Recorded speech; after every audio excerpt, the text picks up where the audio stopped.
Welcome, everybody, once again to Joe the Shirts Off the Cuff. That was the music of one Devin Sampson, who is a friend of mine who was nice enough to let me use his music to open up today's show. So, big thank you and hello to Devin, everybody. All right. Now, am I lacking a certain level of technical expertise? Maybe that didn't come in as well as I hope it would. I'm going to find out, just like you guys. If it didn't come in right, if it sounded wrong, or you didn't hear it at all, I'm going to find out about it. And then I will try to correct the technical mistakes so that we can, I'll play his music again, man. I enjoyed that a great deal, actually. I don't normally do non-vocals on the show, but then again, Devin is a friend of mine, so he gets the pass that I don't give anybody else. Nobody else just gets to do instrumentals on this show, I can't think of maybe even one time. I mean, actually, no, that's not true. I've done some instrumentals, but they were really good instrumentals. I think I've done 2, maybe 3 times. I think I actually did one just the other week. Actually, it was a funk jazz group. But anyway, that was Devin. Thank you, Devin. You're going to be hearing Devin throughout the rest of the show here, okay? Hopefully. Welcome, everybody, to Joe the Shirt's Off the Cuff. I am your host, Joe the Shirt. And let's start with the obvious, which is, of course, the title of the show, Gay in the NFL.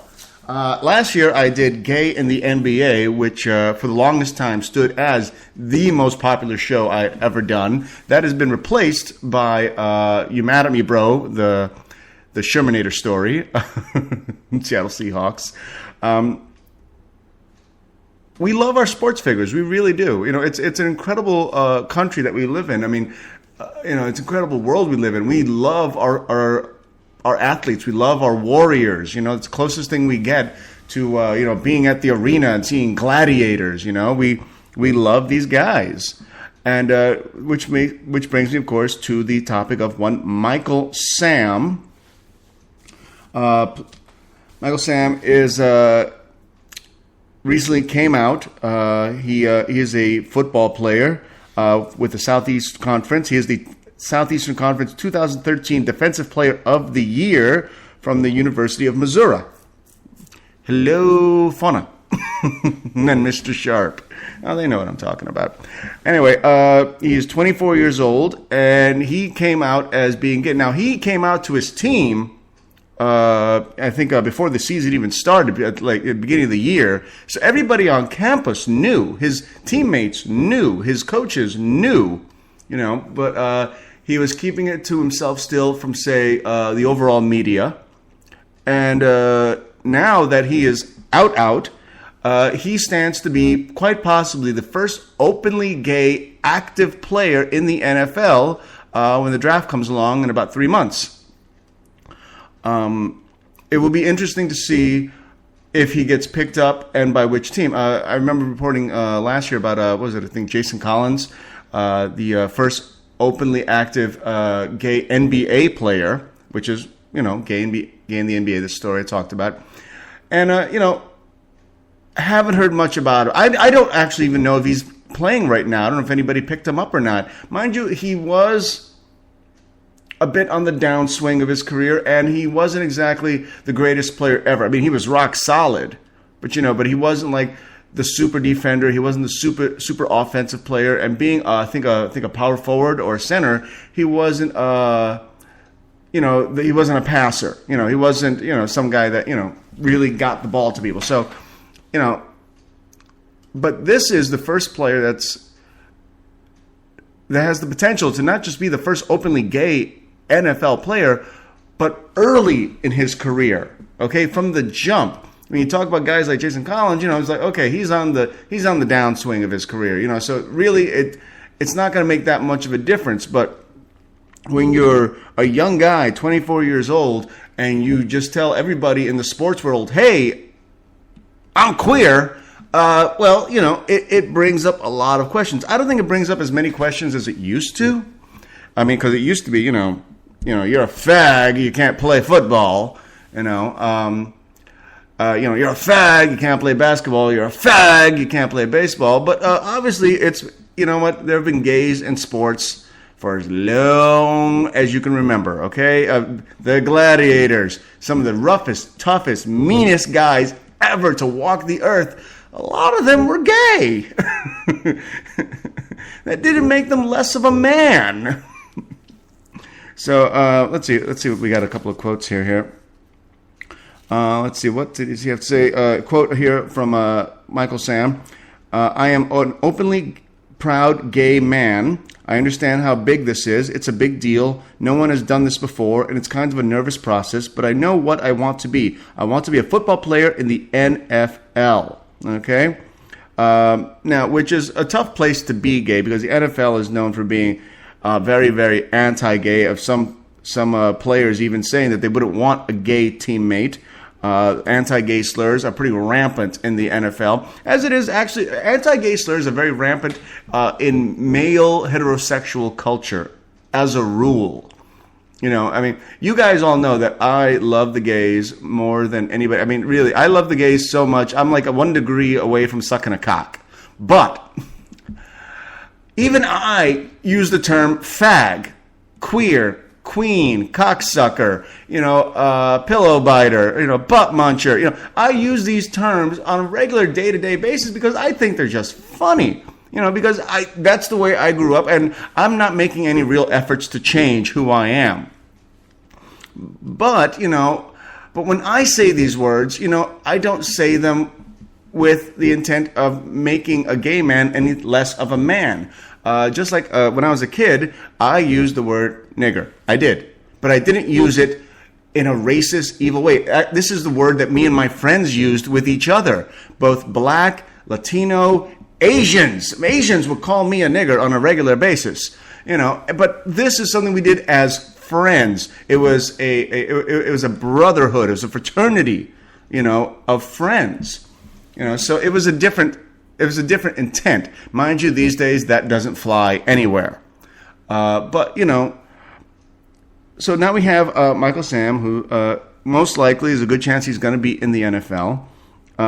If he doesn't make the NFL, a lot of questions are going to come up. Like, a lot of people are going to ask, well, why wasn't he drafted? He was the defensive player of the year. If he doesn't get drafted by a team, the very first thing that's going to come out is, he wasn't picked because he's gay. Right? Okay. Oh, all right. Yeah, that's a possibility. Don't act like it's not. I mean, it's very possible that people will just say, hey, you know what? Despite how progressive we're allegedly being, no, we don't want a queer on our team, or at least not an openly gay queer. We want all the queers on the team to be closeted queers.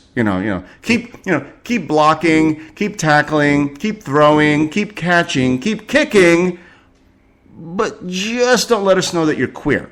That is the mindset that a lot of people have.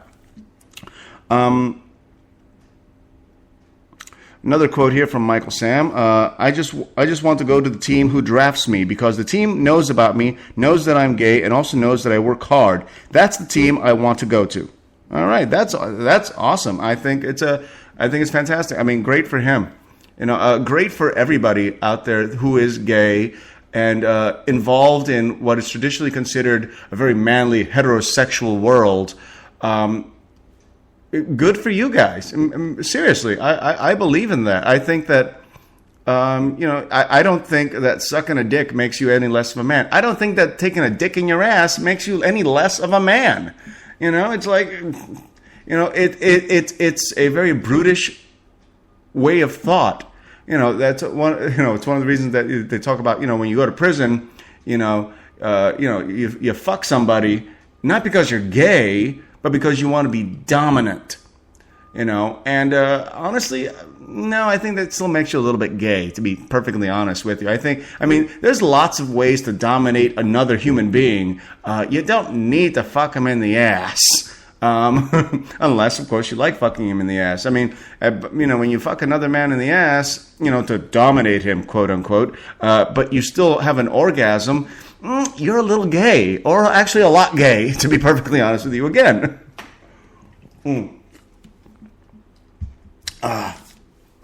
So So I am looking forward to seeing what happens here with Mr. Michael Sam.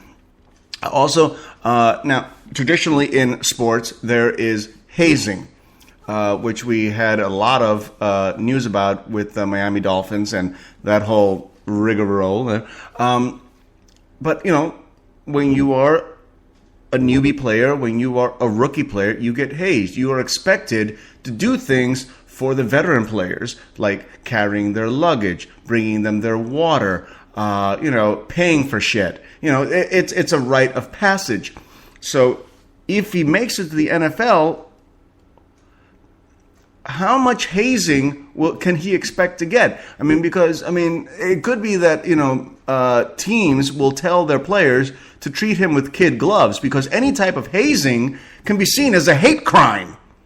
Where in reality, for the most part, these guys are just fucking with the new player, which is what they do. So, no, I am very interested in seeing how this goes.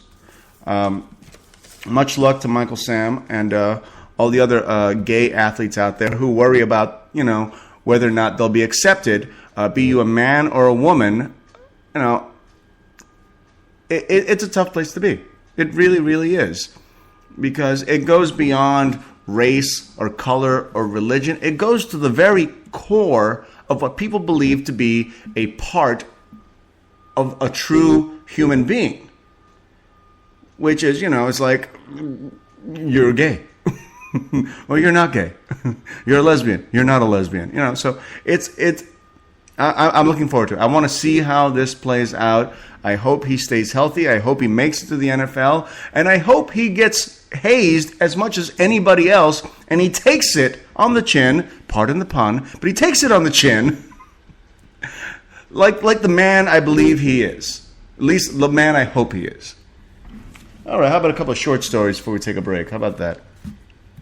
Let's see. If you're a tree hugger, well, this one's for you. A 27-year-old Tustin man was electrocuted while taking photos of the sunset from a tree in his backyard. Well, apparently, unfortunately for Mr. David Strom Jr., the tree had electrical wires running through it. And family members who had spent hours looking for Strom called the fire department at about 8:40 a.m. on Sunday when they made the gruesome discovery the man was tangled in electrical wires that ran through the tree and was not moving. Nothing like getting up on a tree, you want to take a picture of nature, and getting electrocuted. A little more nature for you guys.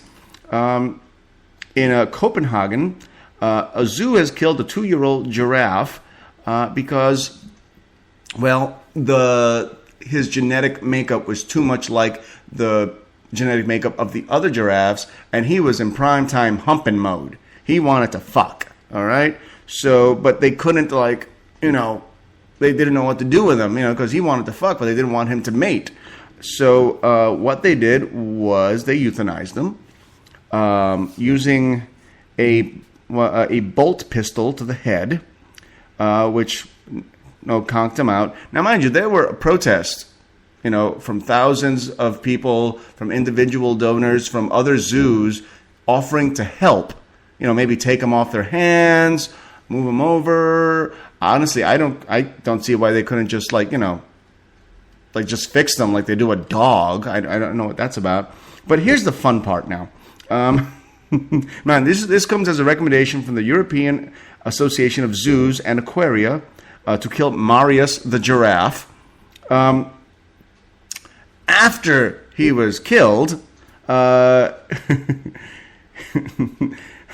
visitors, including children, were invited to watch while the giraffe was skinned and then fed to the lions.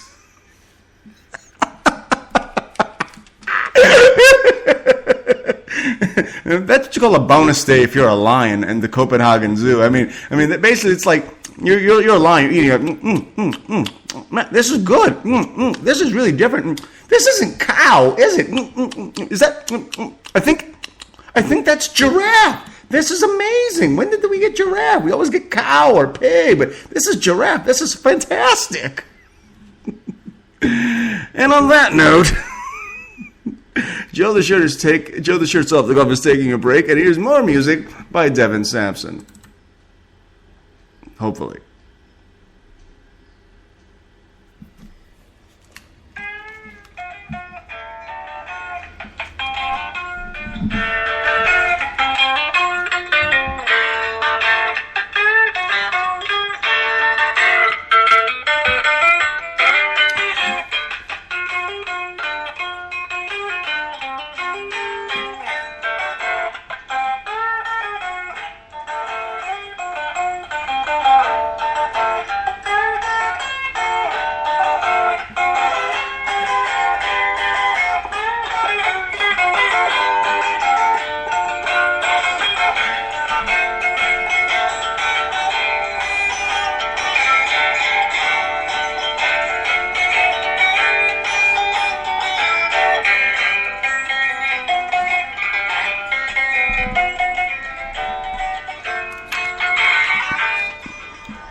And Joe the Shirt is once again off the cuff.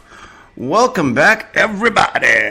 Joe the Shirt's off the cuff. That was, again, more music by Devin Sampson, buddy of mine, who really knows how to work that guitar. I got to tell you, I'm impressed. I'm impressed that I'm impressed that a friend of mine has that much talent, actually. What do we want to dive into? Let's dive into a fun story, shall we? Okay, if you happen to live in Los Angeles, which is where I live, and you happen to live by the Los Feliz strip mall, you will have noticed that there was a new Starbucks coffee house in place. Now, I know you're thinking to yourself, well, that's not news. Shit, man, I got a Starbucks in between me and the bathroom. Well, this is different because this was a dumb Starbucks, actually. It's not a real Starbucks. It's actually a mock company that opened up a coffee house that looks exactly like Starbucks. The outside, the inside, the artwork, the menu. It looks almost exactly like Starbucks, but if you look at the sign, it says Starbucks coffee, but then right above it in smaller lettering, it says dumb Starbucks coffee. And you know what's really now here's the joke now. Well, actually, let me tell you a little bit more about it. Opened up in Los Feliz, people lined up to go get their coffee because it was free. And you walk in there and it's got all your normal stuff, on display. Tumblers, CDs, dumb jazz standards on display, but none of it was for sale. And drinks were served in cups that mocked the Starbucks logo, and pastries were served, but directly from like the Vons supermarket, packaging. They weren't making their own stuff there or anything. The menu featured such offerings as dumb iced coffee, dumb frappuccino, and whoopie duppy latte. But the truth is that only iced coffee was served, and lattes were available, but free of charge. Okay. And they only had 2 workers on staff, giving out free shit. And people would like come up to the store and like take selfies of themselves, in front of, the dumb Starbucks, and just to be there, because the lines for the free Starbucks coffee, dumb Starbucks coffee, was hours long. People would get there and just wait hours in line for free, fake Starbucks coffee. Okay, now obviously this place is making fun of Starbucks. It's questionable as to whether or not it's an actual business that's just promoting themselves by giving out free shit, or they are just an art piece that is mocking Starbucks coffee. My guess is that it's an art piece. I don't think they plan on being open for long. It opened up very quietly last Friday, and people were just lining up for free coffee. And what I think is really funny is that if this is an art piece, and it is a joke, is that so many people don't realize that by standing in line for hours, by taking pictures of yourself in front of the coffee house, you are actually the butt of the joke. You are being made fun of. You are being mocked. Not just Starbucks coffee, but you. Because you said to yourself, this is funny. This is wild. What's that free coffee? I want some. People would stand in line for over an hour to get a free latte or iced coffee. Why? Why would you do that? You know, if I go to a store, if I go to a coffee shop and I want a coffee and I think that the line's going to take more than 10 minutes, I fucking leave. But because it's free, well, shit, man, I got to make sure to get some of that. A spokeswoman for Starbucks Coffee, Megan Adams, has said that they are aware of the parody and they're looking into it. She declined to say whether or not legal action would be pursued or whether it was the first mock Starbucks. So there have been others, is what she's insinuating. If you want to go to the dumb Starbucks, you can here in Los Angeles. You can go to 1802 Hillhurst Avenue, 1802 Hillhurst Avenue, right here in Los Angeles. It's a quick drive from where I live. I mean, you can just go, you can take Fountain, you can take Sunset Boulevard, Hollywood Boulevard. You can get there, make a left. You're there. 1802 Hillhurst Avenue. Wow. And what I said, what I really do love is that people don't realize they're part of the joke. Okay. Now, one of the big things I've always loved talking about is the internet, and of course, internet privacy, which is disappearing at a faster rate than anybody can even possibly begin to imagine. But one of the things that's always been a big issue for me is, if you are a sperm donor, if you are a woman that has a child and gives it up for adoption, how important is your privacy to you? Because, more and more the courts are telling you that just because you gave a child up for adoption doesn't mean that you relinquish your right, the child's rights to you taking care of it. Okay, your responsibility to the child does not necessarily disappear. So what's happening more and more often now is that people are getting into contact with their birth mothers, their birth fathers, birth parents in general, and they're reaching out to them and they're talking to them and they want to be a part of their lives in some way. And I think that's kind of shit. I don't like this idea. I think if you give up a child for adoption, then that's what you do. You give it up for adoption. If the child wants to go out and find you, I think that they're not entitled to it necessarily. I really don't. You know what? You're a child that was adopted. You know what? You found parents that actually wanted your ass. Okay? Somebody else gave you up for whatever reason. They were too young. They weren't ready. You were a victim of a rape. You were too inexperienced. For whatever reason, you gave up this child. For me, that means that you really don't want to be involved in this child's life. You grow older, you have regrets, you have resentments, whatever. But I think that once you give up a child for adoption, that's what you do. You give it up. I think that it should be a double blind. They don't know you, you don't know them. But more and more people are getting in touch with their birth parents. More and more people are getting in touch with the children that they gave up. Thank you, Facebook. Thank you, to a very much smaller extent, MySpace. Twitter, email, social media of any kind, and any of those sites that help you search for people.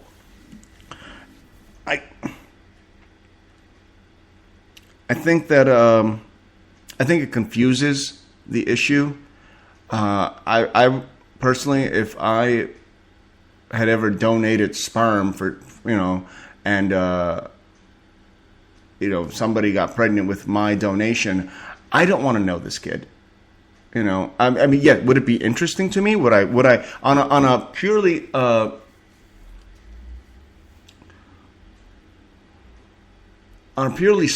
selfish level? Yeah, I would love to see what this kid turned out. I would love to see what I donated turned out to be. But in a more logical sense, it's a bad idea. I don't want to be involved with this kid's life. I don't want this kid involved with my life. You made a decision a long time ago. You got to live with it. Whether it be, giving your kid up for adoption or having an abortion or, this is the choice you made. I say deal with it. I don't think anybody should go out looking for their birth parents. I don't care if you're sick either and you need a donation. Fuck you. You know what? No. I gave up on you. You know, we shouldn't be together. I know, right? A little morbid, and it gets worse because now I want to talk a little bit about abortion. My friend Penny Cantu posted on Facebook recently about how she was very angry with the concept that young women, get pregnant and get abortions. She is very pro-life. She's not pro-abortion, but she is pro-choice. She does believe that a woman has the right to decide, but she still believes that having an abortion is still murdering your child, still murdering your unborn child. On this one, I asked her whether or not, it made a difference if, say, the child was a result of a rape. And she tended to think, at least what I got out of it, was that she tended to think that it doesn't really make a difference. You can't blame the child for the crimes of the father. And that's a very logical way of looking at it. Yes, absolutely. But do you need to punish the mother? Because you think about it, you get raped. I'm sorry, I've not been raped. I'm not a woman. The odds of me being raped are incredibly low. Even if I go to prison, the odds of me being raped are incredibly low. But if you're a woman, you have about a 1 in 4, 1 in 5 chance of being the victim of a sexual assault, of a rape.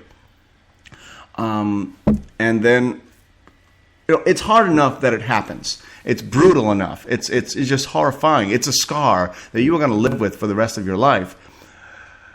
Do you want a lifelong reminder of it? The kid that you give birth to because you decided not to get an abortion, it's against your religion, it's against your moral beliefs. You decide to not get an abortion, so you give birth to this child, and worse yet, you decide to keep it. I'll get into the whole adoption thing in a second, but you decide to keep this child.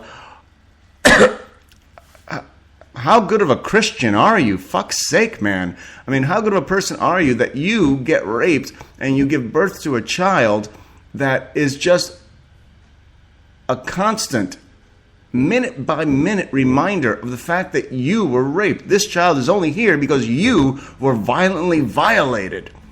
And then, people will say, well, you know what? You can give the kid up for adoption. Okay, let's think about that. So after you are brutally, violently violated, you have to spend the next 9 months carrying this constant reminder in your body of the fact that you were so brutally, violently violated. I'm sorry, I think it's a little too much to ask. That's why, I believe in pro-choice. I believe that a woman's body is her own, and she can opt to excise anything out of her body that she feels is damaging to her, be it physically or psychologically, emotionally, whatever. I think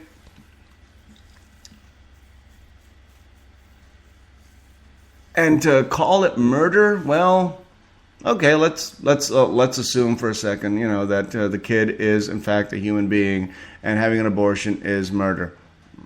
You know what? So what? I don't care. It's a woman's right. As a woman, I think that you have the right to choose. You want to have an abortion? Great. You're getting rid of some fetus tissue. Okay, some fertilized fetus tissue. Or you decide to have an abortion and you still think it's murder. You know what? It's your fucking right. I'm sorry, I don't think that another human being has the right to impinge upon my rights. Okay? That would be,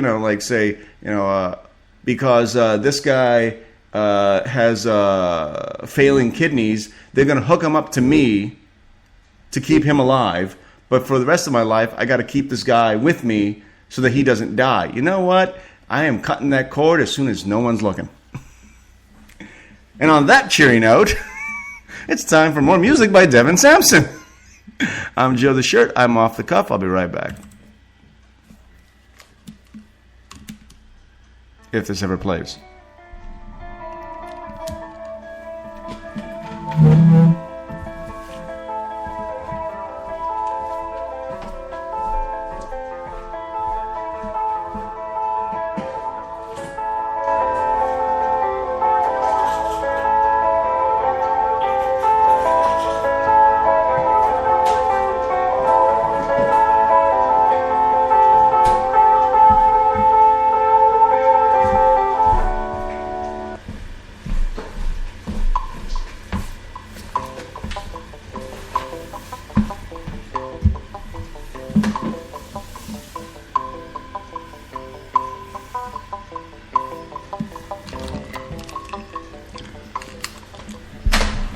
And Joe the Shirt is once again off the cuff. Thank you. Welcome back, everybody. It's been a cheery show so far. I've been enjoying it. I hope you have. Let's talk a little bit about, let's talk about violating women a little bit more. Why don't we? Let's talk about Woody Allen and, what is it, Dylan Farrow, I believe? Yes, Dylan Farrow.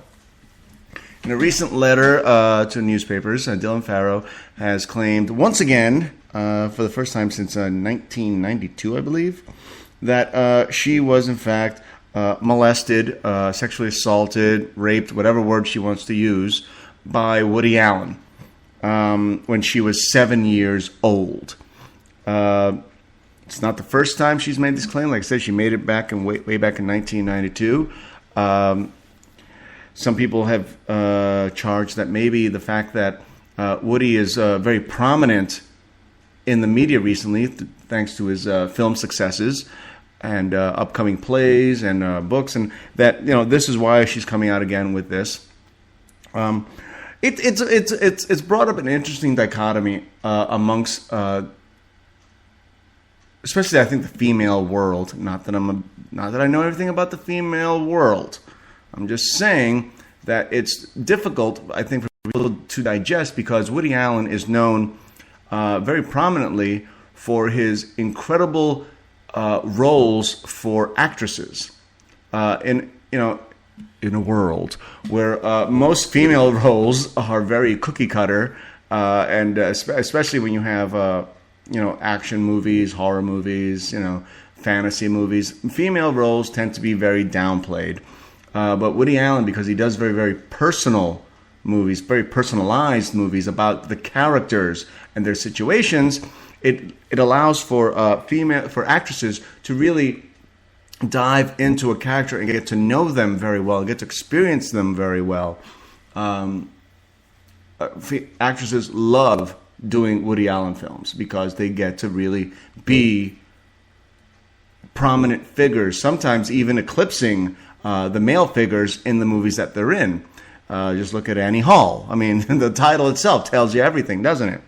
So a lot of people, a lot of women, a lot of actresses, a lot of feminists, a lot of just women in general, they're torn here because they love his movies because they do showcase women very prominently. But at the same time, do you really want to be supportive of somebody that may or may not be a child molester, a rapist? 7 years old. According to the article in the New York Times website, Woody Allen has denied that in 1992 he abused his daughter, Dylan Farrow, who a couple of weeks ago, wrote a letter posted to the New York Times blog alleging that when she was 7, Allen had taken her to an attic in the family home and molested her. Quote from Woody Allen: "Of course I did not molest Dylan. I loved her and hope one day she will grasp how she has been cheated out of having a loving father and exploited by a mother more interested in her own festering anger than her daughter's well-being." Of course, referring to Mia Farrow. Another quote here. Dylan has come forward with the accusations that the Yale experts investigated and found false, Allen said, referring to a 6-month investigation that followed the initial accusations. Quote, again, plus a few little added creative flourishes that seem to have magically appeared during our 21-year estrangement, Woody Allen continues. In her February 1st letter, Dylan Farrow wrote that when I was 7 years old, Woody Allen took me by the hand and led me into a dim closet-like attic on the second floor of our house. He told me to lay on my stomach and play with my brother's electric train set. Then he sexually assaulted me. Now, this is a little confusing for me because it doesn't really detail what the sexual assault was. I know it seems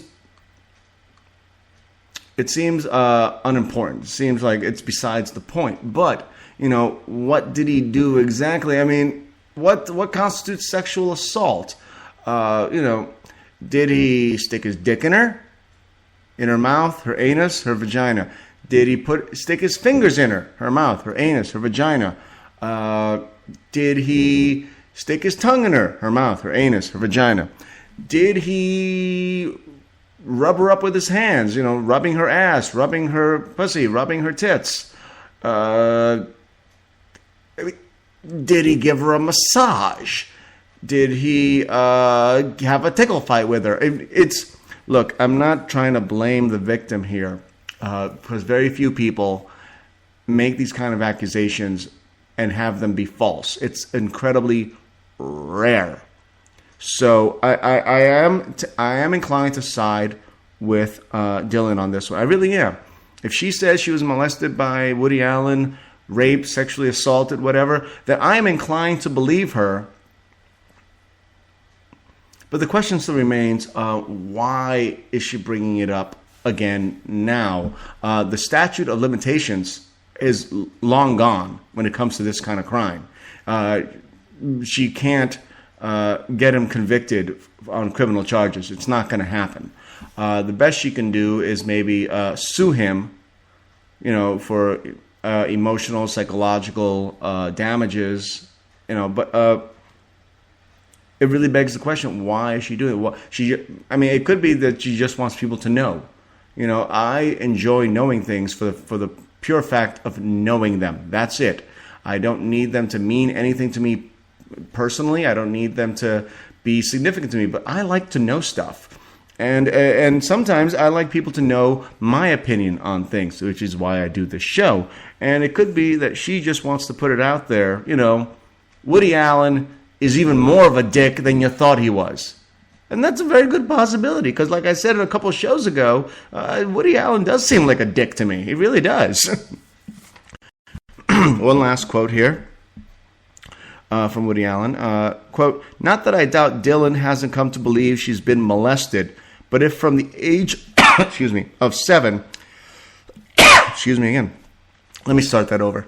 Quote, "Not that I doubt Dylan hasn't come to believe she's been molested, but if from the age of 7 a vulnerable child is taught by a strong mother to hate her father because he is a monster who abused her, is it so inconceivable that after many years of this indoctrination, the image of me, Mia, wanted to establish has taken root." And in no way do I believe that it's impossible that Mia Farrow made this up. It's very possible. I know it's a horrible thing to think of, but the truth of the matter is, false accusations have been made. The innocent have been punished. Moving on. Hey, do you guys know who Daft Punk is? Most likely you don't. You've heard the name. You've heard the music. You've seen the videos. And you've seen the outfits. Daft Punk, very famous for their very interesting, eclectic style of dance, pop, club music. Let's see. The band members are Thomas Bangalter and Guy Manuel de Omen Cristo. Speak fluent English, by the way. They are the members of Daft Punk, which you've seen, probably at the Grammys and music award shows. They're dressed up like stormtroopers most of the time, with the big space helmets and the space outfits and whatever. And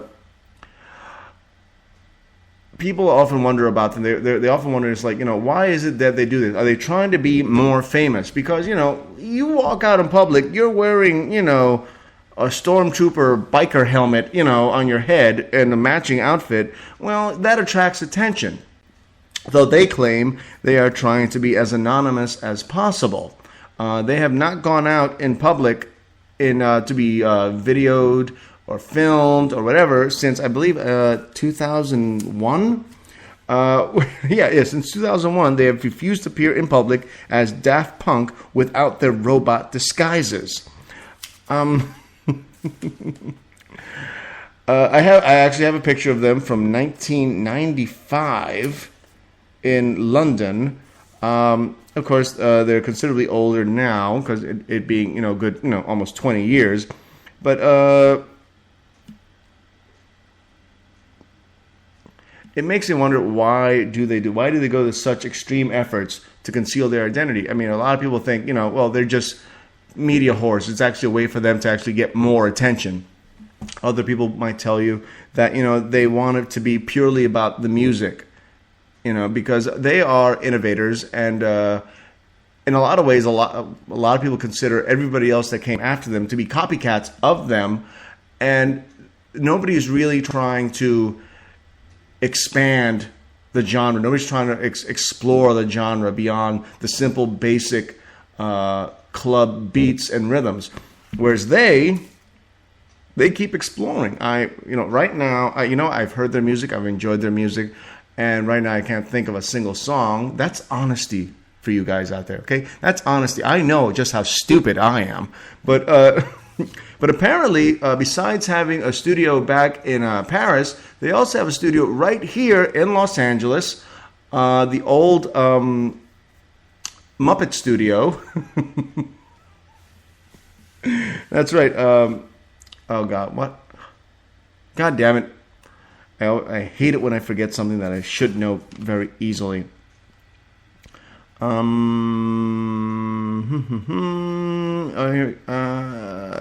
it.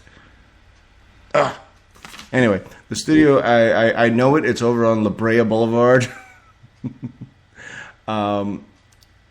Jim Henson Studios, with a giant Kermit the Frog is right over it. I know exactly where it is. They have a studio right here in Los Angeles where they work between here and Paris, and good for them.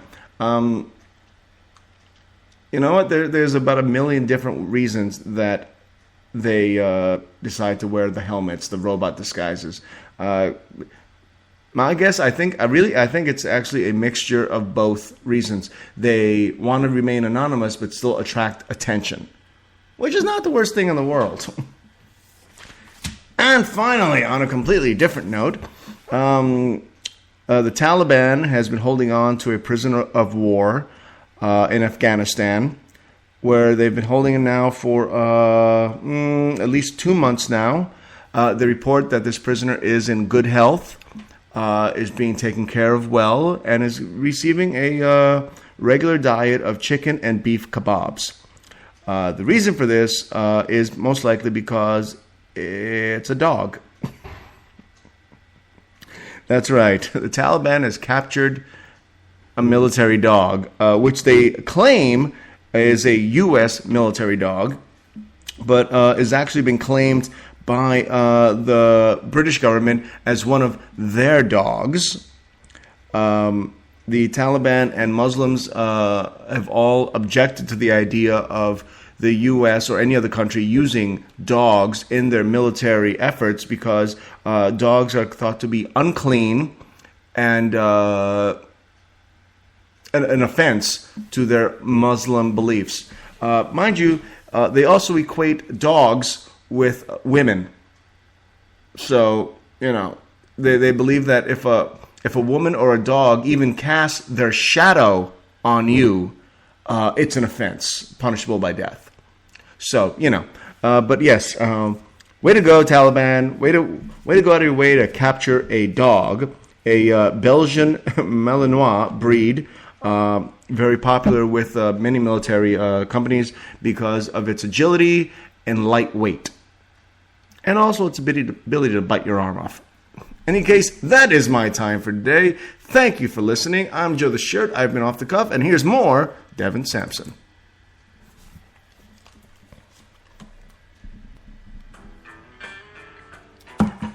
Oh yeah. That's what the shirt's talking about.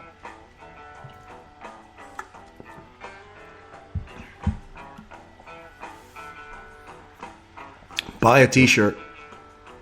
Ask me about one. I'll sell you one.